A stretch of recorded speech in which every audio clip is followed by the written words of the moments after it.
Hello students, अपनी पिछली class में हमने अष्टादशः पाठः महाराजः छत्रसालः के विषय में हम पढ़ रहे थे। हमने उनकी वीरता और उनके शौर्य के बारे में इस पाठ में बहुत सारी बातें हमने पढ़ी हैं। अगले पैराग्राफ में देखिए, छत्रसालस्य शौर्येण राष्ट्रभक्त्या उदारता च प्रभावितो हिन्दीभाषयाः महाकविः भूषणः छत्रसालदशक इति वीररसनिबद्धां काव्यरचनाम् अकरोत्। छत्रसाल के शौर्य, वीरता, राष्ट्रभक्ति और उदारता से प्रभावित होकर उस समय की महान कवि जो थे भूषण हिंदी भाषा के, उन्होंने छत्रसाल दशक नाम की रचना की जो वीर रस से ओतप्रोत थी।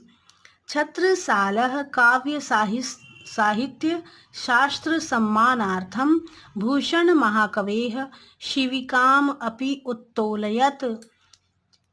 और छत्रसाल भी महाराज भी अपने देश के कवियों और साहित्यकारों का बहुत सम्मान करते थे। इसी सम्मान को उजागर करने हेतु उन्होंने छत्रसाल जी ने काव्य और साहित्य के सम्मान के रूप में भूषण महाकवि जो थे उनकी पालकी को अपने हाथों से उठाया था, है ना।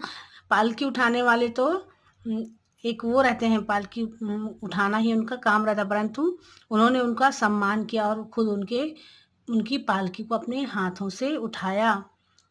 द्व्यशीतिवर्षस्य अवस्थायाम् एकत्रिंशदुत्तरसप्तदशशतमे अर्थात 1731 ख्रीस्ताब्दे मौसहानिया इत्यस्य तालपरिसरे एषः क्षणभङ्गनिष्ठः शरीरम् अत्यजत्।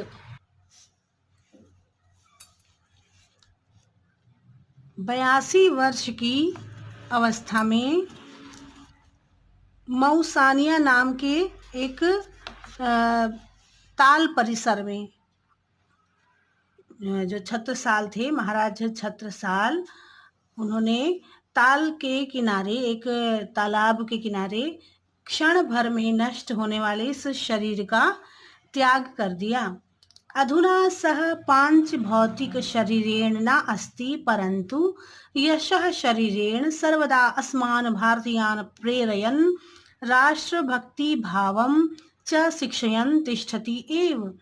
अधुना मतलब आज उनका भौतिक शरीर तो नहीं है, महाराज छत्रसाल का भौतिक शरीर नहीं है, परंतु यश रूपी जो शरीर है, उन्होंने जो यश फैलाया इस संसार में, उस रूप में हमेशा हम भारतीयों के लिए एक प्रेरणा स्रोत रहेंगे, क्योंकि उनकी राष्ट्रभक्ति भावना जो है वो हमें शिक्षित करती रहेगी। अयम देशः जन्मभूमि संरक्षकस्य महापराक्रमशालिनः छत्रसालस्य सदैव ऋणी अस्ति।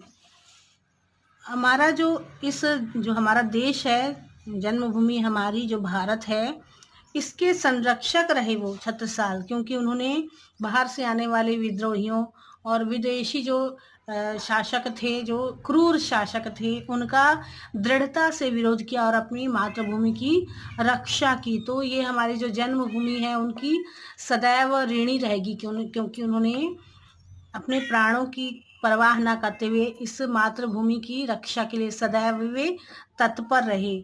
तो हमेशा विजयी रहें छत्रसाल महाराज, ऐसा हम कह सकते हैं। छत्रसाल महाराज केवल अपनी वीरता के लिए ही केवल वे प्रसिद्ध नहीं थे, बल्कि अपनी उदारता के लिए भी प्रसिद्ध थे, क्योंकि इतना कोई ऐसा कभी भी नहीं कर सकता कि महाराज होकर किसी कवि की पालकी को कंधा दे या उठाए।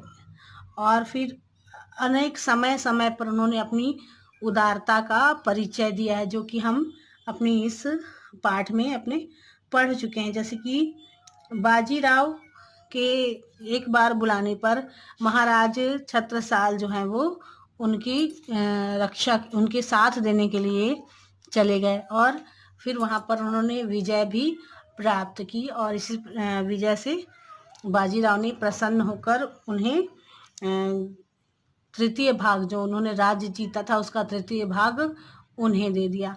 तो इस तरह से हम महाराजे छत्रसाल जी के बारे में यहाँ पर हमने पढ़ा। अपनी अगली क्लास में हम इस पाठ के अभ्यास के प्रश्नों को हल करेंगे।